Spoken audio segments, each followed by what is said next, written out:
السلام عليكم ورحمة الله وبركاته. هنعمل النهاردة كوسة بالصلصة واللحمة. جبنا حوالي بصلتين متوسطين وشوحناهم مع قرن فلفل، وهنحط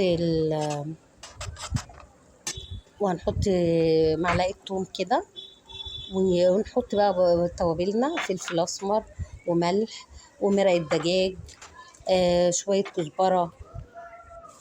المهم ونشوحهم كده لحد ما درجة البصلة تغمق شوية أو وتدبل. بعد كده ننزل بالكوسة بتاعتنا ونشوحها فيها كويس عشان تشبع من التتبيلة بتاعت البصلة. نغطيها كده ونسيبها حوالي 10 دقايق أو ربع ساعة. بعد كده هنجيب الخليط بتاعنا ونضيف عليه الصلصة بتاعتنا. الطماطم احنا اصلا ضربينها في الخلاط، وانا بدي عامة الطماطم قبل ما تضرب في الخلاط بديها نص سلقة. بعد كده انزل بالحمص الطبيخ، انا غسلاه كويس ونقعاه.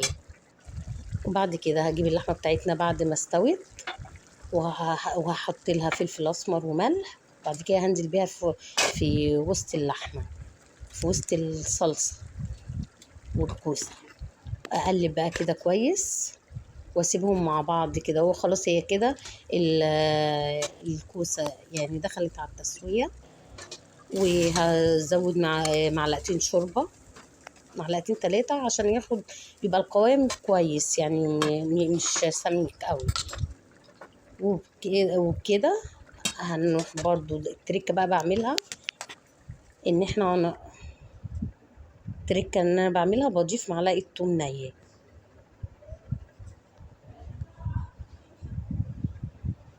وبألف هنا وشفا، وكل